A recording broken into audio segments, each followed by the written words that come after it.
Hello, in this video I'm going to show you how to create an image plane.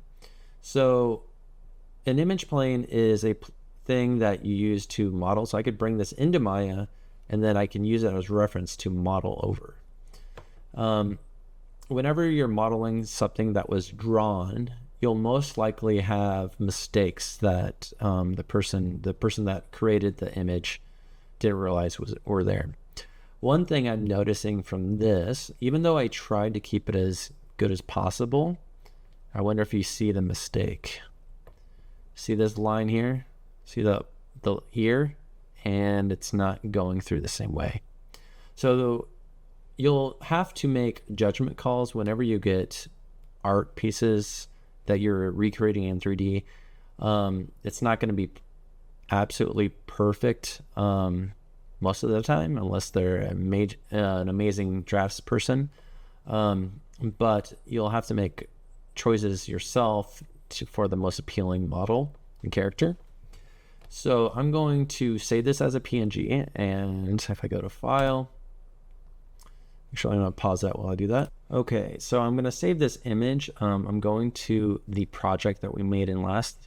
So this is my project folder. If I go to Trez folder, or Trez video, and I'm going to go to source images. So source images is the place where you want to put your textures, your image planes, that kind of stuff, images. And I'm going to just save over this. I did it before, and hit save. Yes, that's fine. That's fine. PNG is usually the one I would go to. TIFF is okay. JPEG even works. But it's PNG is the one that I have least problems with. So now let's go to Maya,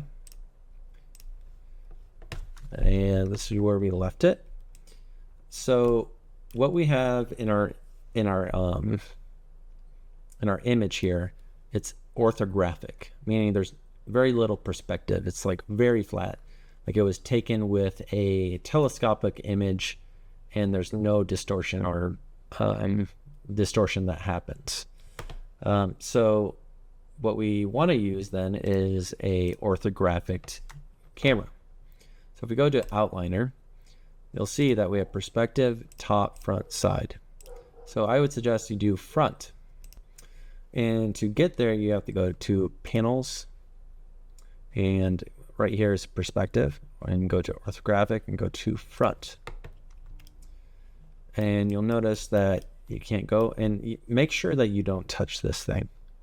If you start clicking on this, this will affect this camera, and then you'll have to fix it. So generally don't touch that. It might be a good thing to just look at in case you're like wondering what camera you're on. Usually on the bottom, it will say which direction or what camera you're in. Right here on the bottom, it says front. And but sometimes if your UI settings are different, then that might not be there. So let's go and bring this in as an image plane. So I'm going to go to view, and I'm going to go down to image plane, import image.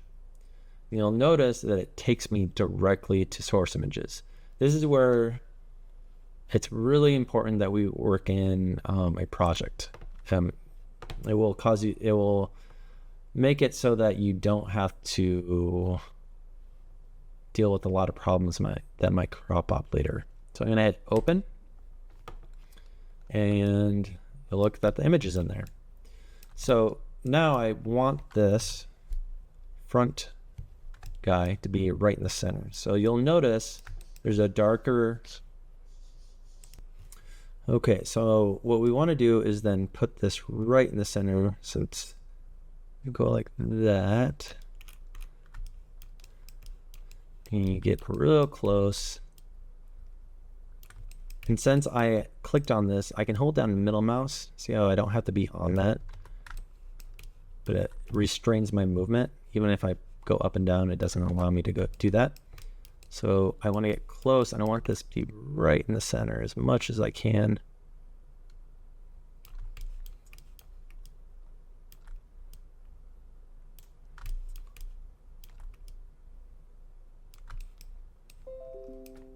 Okay, that feels pretty close. All right. And I prefer if this was right above too. You kind of want to work above. It probably wouldn't cause too many problems. I'm going to put that right on the ground.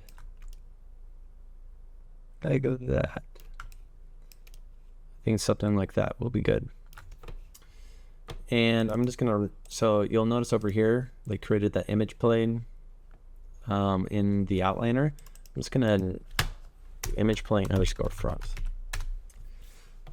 Being organized is very important, especially the more complicated and detailed your stuff gets. So I'm gonna see how this is in the middle of this. I kind of want to move this back so that it's not in the middle of everything. That maybe just like a little bit past the grid, like that. And then I'm gonna go over, and what happens a lot of the times is people will be modeling and they'll accidentally select it and move it, and then they don't know where they were. So once you've done this, it might be a good idea to lock it. So I'm going to select all my channels here, the translate, rotate, and scale, and just select it. And I can even do this stuff too. This is another information that we could affect here, lock. So go down to lock selected. And we can always unlock it by just selecting it, right click and saying unlock selected. So now I can't move it. See, it turned gray. So that looks good. So now we want to do the side.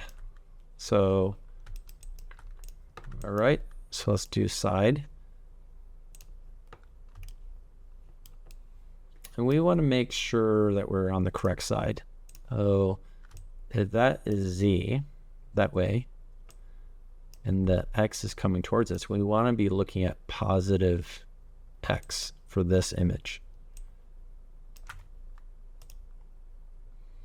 Okay. And maybe sometimes that can be really confusing. So what you can do is give some kind of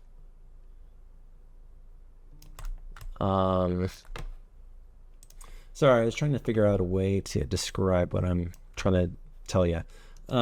So sometimes it's hard to know which side is which way you're looking at.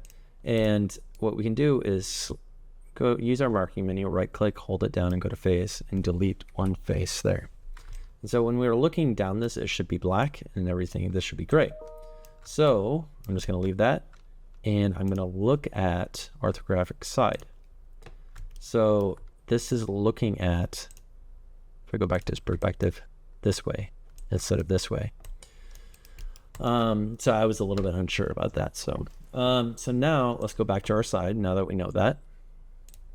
And I'm going to go over and do that same thing. Go to view, image plane, import image. Click on that, open that up. And I'm going to move this up. Move this over. And this one is not symmetrical from this direction, but if we're going to be modeling it, probably put it right in the center. So that darker line is right in the center of the world. Like that. And then you have something like this. And then I would also just test it out. You can move this back and see, you can kind of see, I get closer to it. Everything's lining up, right? There's no weird mistakes that I might have made. So I'm just going to undo by hitting Control Z to have it go back. And I'm going to push this back like this. And that should be good. So now I can do that same thing, select all this, say lock selected. Here we go. Now we are ready to start modeling. I'll see you in the next video.